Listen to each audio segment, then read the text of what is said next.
Antes da aparição do Anticristo, será a vinda de Cristo. Este é o ensinamento de 2 Tessalonicenses, capítulo 2, versículos 1 ao 3? Será que a passagem afirma que a igreja enfrentará o Anticristo? Ou será que diz exatamente o contrário? A igreja passará pela tribulação ou será arrebatada antes desse período de 7 anos? O que significam os termos vinda, reunião com ele e dia do Senhor? Neste vídeo, buscamos responder essas questões que geram grande debate entre pré-tribulacionistas e outras tradições, como amilenismo e pós-tribulacionismo. Veja esta pergunta, por exemplo. Quem discute essa questão hoje em dia? Poucas pessoas. Muitos evitam o assunto, mas aqui nós não fugimos dele. 2 Tessalonicenses, capítulo 2, versículos 1 ao 3, faremos uma explicação passo a passo para que você não seja enganado por outros grupos que gostam de ridicularizar nossas crenças. Acreditamos que nossa explicação é a mais clara e fundamentada. Infelizmente, alguns preferem debochar em vez de debater. Mas quando se trata de argumentar, saem pela tangente, dizendo que em 1800 anos não havia essa doutrina. Não sabem explicar e preferem espiritualizar tudo. Com base no nosso conhecimento, podemos afirmar que os pré-tribulacionistas são os que mais estudam escatologia com uma base erudita e segura atualmente. Falo com conhecimento de causa. Lamentavelmente, nossos irmãos de outras tradições, aos quais respeito muito, têm entre eles muitas pessoas sérias, mas também há alguns que apenas debocham e riem. Vamos abordar isso com calma. Primeira parte, Paulo diz em 2 Tessalonicenses capítulo 2 e verso 1, rogamo-vos, pela vinda de nosso Senhor Jesus Cristo e pela nossa reunião com Ele. Portanto, devemos entender 2 Tessalonicenses à luz do que Paulo escreveu em 1 Tessalonicenses. Um grande erro é desconectar os textos. Alguns dizem que é preciso fazer uma exegese isolada, mas a exegese do texto precisa estar em harmonia com a interpretação da Bíblia como um todo.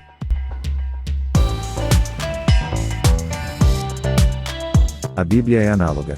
Como você pode estudar escatologia desconectando tudo? Não tem como. A Bíblia é uma harmonia perfeita. Se você não consegue harmonizar uma coisa com outra, é porque são eventos diferentes, certo? Então, veja. Quando Paulo diz, rogamo-vos, pela vinda de nosso Senhor Jesus Cristo, o que ele tinha em mente?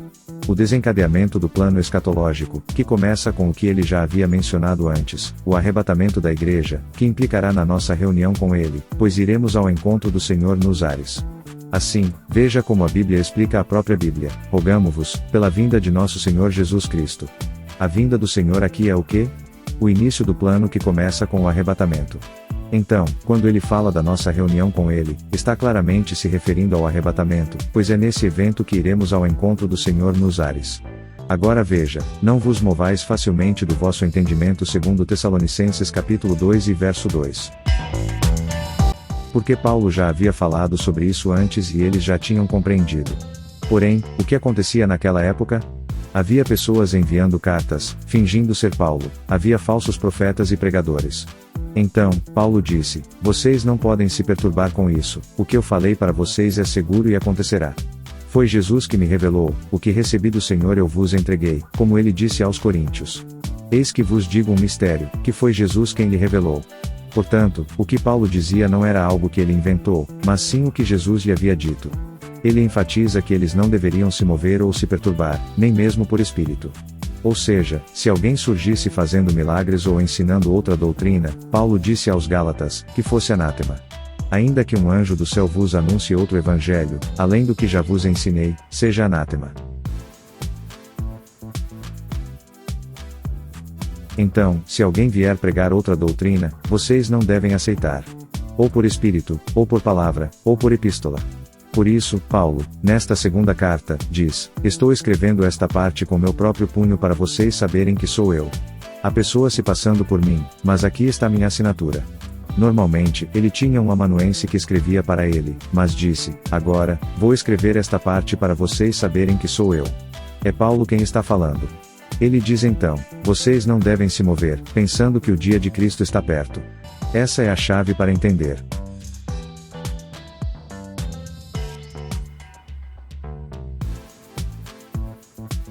Nossos irmãos de outras tradições forçam a Bíblia a dizer o que ela não diz.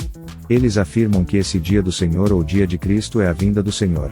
No entanto, se você estudar a Bíblia como um todo, verá que o dia do Senhor é diferente. Randall Price, na obra magnífica Quando a Trombeta Soar, editora chamada, que reúne 21 artigos dos maiores especialistas em escatologia, acadêmicos e eruditos, todos pré-tribulacionistas, examina a expressão Dia do Senhor em toda a Bíblia, especialmente no Antigo Testamento, e prova de forma convincente que o Dia do Senhor não é a vinda do Senhor. Na verdade, Dia do Senhor ou Dia de Cristo, como aparece em algumas variantes textuais, na ARC está Dia de Cristo e na ARA Dia do Senhor devido a diferentes manuscritos, não se refere à vinda do Senhor. Trata-se de uma referência ao juízo de Deus que começa no período tribulacional. Esse julgamento não se limita ao período tribulacional, mas começa ali. É nesse momento que Deus começará a derramar seu juízo, conforme Paulo mencionou em sua primeira carta. Porque ele fala claramente que Jesus virá para nos livrar da ira futura, 1 Tessalonicenses 1:10. Em 1 Tessalonicenses 4:13-18, Paulo descreve o arrebatamento. Em 1 Tessalonicenses capítulo 5 e versos 1-9, ele deixa claro que nós somos filhos da luz, e o juízo não é para os filhos da luz, mas para os filhos das trevas, que permanecerão neste mundo. A igreja será arrebatada. A Bíblia é clara sobre isso. Veja que interessante, ninguém, de maneira alguma, vos engane, porque não será assim sem que antes venha a apostasia e se manifeste o homem do pecado, o filho da perdição, segundo Tessalonicenses capítulo 2 e verso 3. Esse julgamento não se limita ao período tribulacional, mas começa ali. É nesse momento que Deus começará a derramar seu juízo, conforme Paulo mencionou em sua primeira carta. Porque ele fala claramente que Jesus virá para nos livrar da ira futura, 1 Tessalonicenses capítulo 1 e verso 10. Em 1 Tessalonicenses capítulo 4 e versos 13-18, Paulo descreve o arrebatamento. Em 1 Tessalonicenses capítulo 5 e versos 1-9, ele deixa claro que nós somos filhos da luz, e o juízo não é para os filhos da luz, mas para os filhos das trevas, que permanecerão neste mundo. A igreja será arrebatada. A Bíblia é clara sobre isso. Veja que interessante, ninguém, de maneira alguma, vos engane, porque não será assim sem que antes venha a apostasia e se manifeste o homem do pecado, o filho da perdição, segundo Tessalonicenses capítulo 2 e verso 3.